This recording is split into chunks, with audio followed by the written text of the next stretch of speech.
Real estate में सीधा investment करें या रीट्स के थ्रू हम रियल एस्टेट में इन्वेस्ट करें। ये दो ऑप्शन है। अगर आप रीट्स के बारे में नहीं जानते हैं तो मैंने बहुत सारे रीट्स पर ऑलरेडी वीडियो बनाए हैं, नीचे डिस्क्रिप्शन में मिल जाएगा। लेकिन इस वीडियो में मैं कंपेयर करने वाला हूं कि एक तरफ आप रीट्स में इन्वेस्ट करते हैं और एक तरफ आप रियल एस्टेट में सीधा पैसा डालते हैं, दोनों में क्या डिफरेंस है। तो यहाँ पर मैं आपको 10 डिफरेंस बताने वाला हूँ, उसमें से 8 डिफरेंस एक के फेवर में जाते हैं, 2 डिफरेंस एक के फेवर में जाते हैं। तो क्या है, चलिए शुरू करते हैं। सबसे पहला जो पॉइंट है वो है मिनिमम इन्वेस्टमेंट अमाउंट। यदि आपको रियल एस्टेट में डायरेक्ट इन्वेस्टमेंट करना है तो आपको बड़े अमाउंट से शुरू करना पड़ेगा। 8 लाख, 10 लाख, 20 लाख, ये कम से कम अमाउंट है। और बड़ा जाना होगा तो आपको शायद और बड़े करोड़ों में जाना पड़े। लेकिन यदि आप रीट में इन्वेस्टमेंट शुरू करते हैं, और रीट में एक्चुअल इन्वेस्टमेंट आपका रियल एस्टेट में ही होता है, लेकिन वहां पर आप पर यूनिट या पर शेयर आपको 200, 250, 300, 400 रुपए की रेंज में आपको इजीली मिल जाता है। अभी लेटेस्ट जो रीट आया है वो तो 100 रुपए पे आया, तो यानी आपका इन्वेस्टमेंट एक्चुअली 100-125 रुपए से आप इन्वेस्टमेंट शुरू कर सकते हैं। इन्वेस्टमेंट दोनों का रियल एस्टेट में ही है, एक का डायरेक्ट है, एक का इनडायरेक्ट है। तो अगर आप छोटे अमाउंट से रियल एस्टेट में इन्वेस्टमेंट करना चाहते हैं तो रीट्स आपके लिए सही है। अब दूसरी बात करते हैं कि इनकम पोटेंशियल कितना है। तो देखिए, दोनों में एक्चुअली ज़्यादातर पोर्शन जो है वो रेंटल इनकम ही होती है। आप डायरेक्ट प्रॉपर्टी खरीद के उसको भी रेंट पर चढ़ाएंगे। यहाँ पर जो कमर्शियल ऑफिसेज, बड़े बड़े मॉल्स जो हैं वो रीट्स खरीद के और उनका रेंटल आपको पास ऑन होता है। इनकम दोनों की रेंटल से ही है। लेकिन यदि आप कोई होम प्रॉपर्टी खरीदते हैं तो रेंटल आपका 2, 2.5, 3% के आसपास आता है। यदि कमर्शियल प्रॉपर्टी खरीदते हैं तो आपका रेंट लगभग 5%, 4.5-5% के आसपास आपका निकल के आता है ईयरली। लेकिन अगर आप रीट्स में जाते हैं तो अभी तक जो हमारे 5 रीट्स हैं जिन्होंने पिछले कुछ सालों से जो काम कर रहे हैं, उनका एवरेज आउटपुट जो है वो लगभग 6% के आसपास रहा है। यानी वो लगभग 1% एक्स्ट्रा आपको रेंटल इनकम पास ऑन कर पाते हैं। उसका रीज़न ये है कि उनके पास बड़े बड़े रेपुटेड ऑफिसेज हैं, मॉल्स हैं, और उनमें जो कंपनीज हैं वो सारी जो इंटरनेशनल बड़ी बड़ी कंपनियां हैं उनको रेंटल पे दिया हुआ है लॉन्ग टर्म के लिए। तो वहाँ से आपको रेंटल यील्ड आपको रीट्स में थोड़ी सी बेटर मिलती है। पॉइंट नंबर 3 है कि आपको मेंटेनेंस कॉस्ट भी आपका इसमें आता है।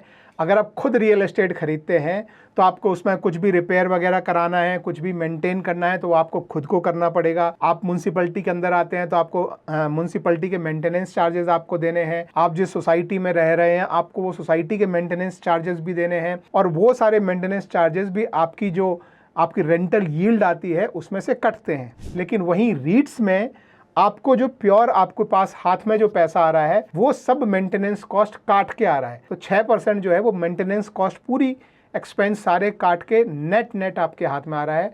तो एक तरफ आपको मेंटेनेंस कॉस्ट एडिशनल पड़ती है जो रियल एस्टेट डायरेक्ट इन्वेस्टमेंट में। रीट्स में मेंटेनेंस ऑलरेडी इंक्लूडेड है, तो आपको नेट आपके अमाउंट आपके हाथ में आता है, उसके ऊपर आपको एक्स्ट्रा कोई मेंटेनेंस नहीं देना है। पॉइंट नंबर 4 है hassle of managing the property. जब आप खुद प्रॉपर्टी लेते हैं तो आपको उसके लिए जो है किराए पर देना है, तो आपको जाके टेनेंट ढूंढना पड़ेगा, टेनेंट से नेगोशिएट करना पड़ेगा, जाके उसका एग्रीमेंट कराना पड़ेगा। फिर घर में कुछ भी रिपेयर का काम है तो आपको जाके मैकेनिक को बुलाना पड़ेगा, कारपेंटर को बुलाना पड़ेगा, प्लम्बर को बुलाना पड़ेगा। तो ये सब चीज़ें जो है वो हैसल होती है मैनेज करने की। जबकि अगर आप रीट में इन्वेस्टमेंट कर रहे हैं तो वो सब रीट मैनेज करता है और नेट आपको फिर भी रेंटल बेटर देता है, और ये सारा जो मैनेजमेंट का हैसल है वो आपके ऊपर कोई भी नहीं आता है। 5वां और one of the important point जो मैं लोगों को बोलता हूँ, मेन रीजन, अगर आपके पास बड़ा बड़ा अमाउंट भी है, 10 लाख है, वो प्रॉपर्टी में डालूं या रीट में डालूं, तो उसमें 5वां जो इम्पॉर्टेंट पॉइंट है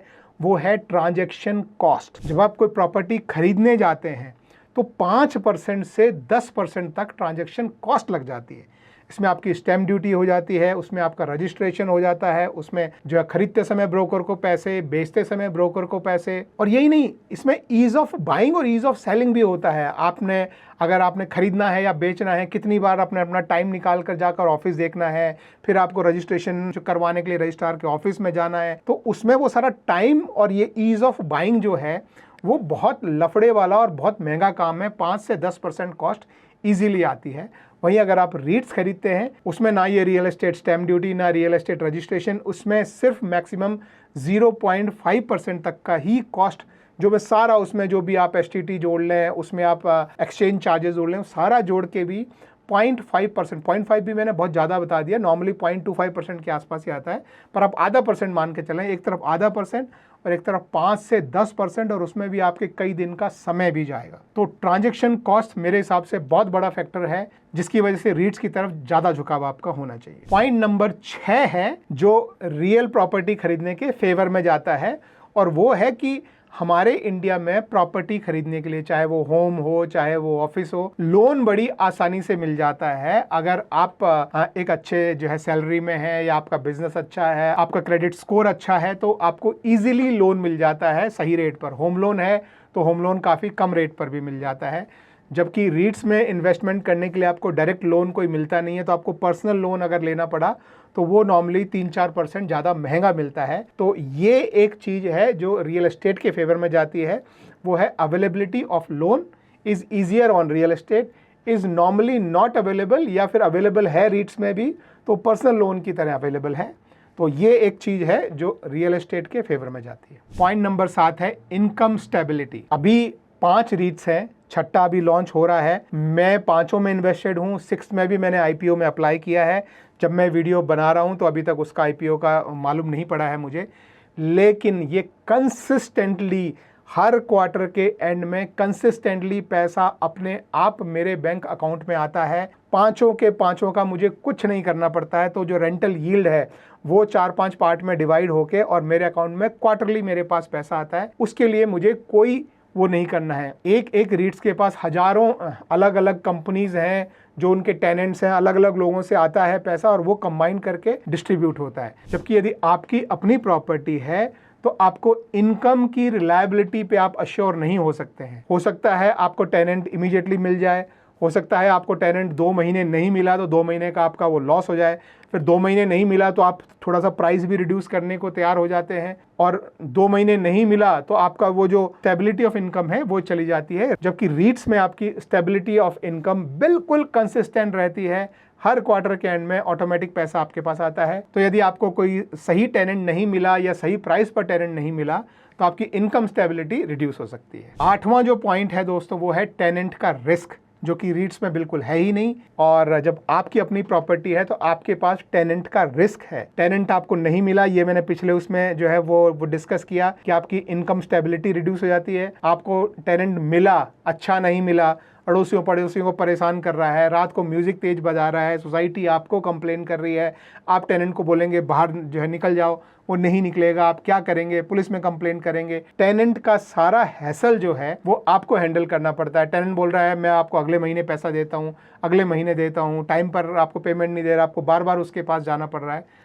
तो टेनेंट की सारी हैसल जो है वो, और मैं ये देख चुका हूँ लाइफ में, मैं आपको बता रहा हूँ, तो इसलिए सच्चाई बता रहा हूँ कि टेनेंट की हैसल से आप बच सकते हैं रीट्स में और बेटर रिटर्न के साथ। तो मुझे नहीं लगता कि रेंटल प्रॉपर्टी आपको लेनी चाहिए, इसकी बजाय आप रीट को ज़्यादा प्रेफर कर सकते हैं। अब पॉइंट नंबर 9 पर आते हैं, जो कि एक और पॉइंट है जो रियल एस्टेट के फेवर में जाता है। वो है कि आपकी इमोशनल वैल्यू और आपका फिजिकल पोजेशन। ये मेरी दुकान है, ये मेरा ऑफिस है, ये मेरा अपना घर है खरीदा हुआ, अपने दोस्तों में, अपने परिवार में, अपने रिश्तेदार में, ये जो प्रोजेक्शन है वो हमको एक वैल्यू देता है, हमें अपनी नज़रों में उठाता है। रीट्स में पैसा लगाया हुआ है, जितने का घर है उतने का रीट्स में पैसा लगाया हुआ, आप किसी को बताओ, किसी को कोई फ़र्क नहीं पड़ता। तो ये जो इमोशनल वैल्यू है कि मेरा अपना घर है, मेहनत से बनाया हुआ घर है, ये इमोशनल वैल्यू, और जो फिजिकल पोजेशन है कि भाई ये मेरी 2 दुकानें हैं, ये मेरा ऑफिस है, ये मेरा घर है, आप अपने रिश्तेदारों को दिखाते हो कि हाँ ये मैंने ऑफिस ख़रीदा है, आप उनको एकदम गौरव के साथ आप उनको अपना ऑफिस दिखाने लाते हो। तो ये जो वैल्यू है ये आपको रियल एस्टेट प्रॉपर्टी मिलती है, ये आपको रीट्स में नहीं मिलेगी। रीट्स में सिर्फ आप इतना बोलोगे कि भाई मैंने रियल एस्टेट में इतना इन्वेस्टमेंट किया हुआ है थ्रू रीट्स, उससे कोई इंप्रेस नहीं होता है। तो ये हो गया पॉइंट नंबर 9। अब हम आते हैं अपने आखिरी पॉइंट नंबर 10। ये दोनों में थोड़ा अलग अलग है और आप समझिएगा इसे। वो है taxation of real estate property and रीट्स। देखिए दोनों में जब आप प्रॉपर्टी सेल करते हैं तो आपका लॉन्ग टर्म कैपिटल गेन, यानी आप कुछ समय के बाद, जैसे रियल एस्टेट में 2 साल के बाद, रीट्स में 1 साल के बाद आप सेल करते हैं तो आपको long term capital gain tax लगता है, वो दोनों में सेम है, मैं उसकी बात नहीं कर रहा हूँ। लेकिन जो आपको इनकम आती है, इनकम रियल एस्टेट के केस में आपको इनकम जो है मंथली रेंटल आ रहा है, और यहाँ आपको हर क्वार्टर में वो रेंटल की यील्ड जो है वो आपको 3-4 हेड में अलग अलग पास ऑन की जाती है। तो यहाँ समझिए रियल एस्टेट में आपकी जो रेंटल इनकम आ रही है उसमें 30% अमाउंट जो है वो टैक्स फ्री होता है, चाहे आप किसी भी टैक्स स्लैब में आएँ। उसके ऊपर की इनकम जो है वो आपके टैक्स स्लैब के हिसाब से टैक्स होती है। अगर आप लोएस्ट टैक्स कैटेगरी में हैं तो उस पे बाकी पे भी आपकी कोई इनकम टैक्स नहीं लगेगा, हाईएस्ट में है तो हाईएस्ट लेवल पर लगेगा। 30% पर रेंटल इनकम में टैक्स नहीं होता है, 30% से ऊपर की इनकम आपकी टोटल इनकम में ऐड हो जाती है। Under the head income from housing property, इस हेड में वो ऐड हो जाती है और नॉर्मल टैक्सेशन रेट के हिसाब से उस पर टैक्स लगता है। रीट्स का टैक्सेशन कॉम्प्लिकेटेड है, अगर चाहिए तो इस पर मैं एक पूरा 20 से 25 मिनट का पूरा एक डिटेल्ड वीडियो में बनाऊंगा, लेकिन मोटा मोटा आप ये समझिए कि रीट्स में कुछ हेड्स होते हैं जिनके अंडर आपको पेमेंट मिलता है।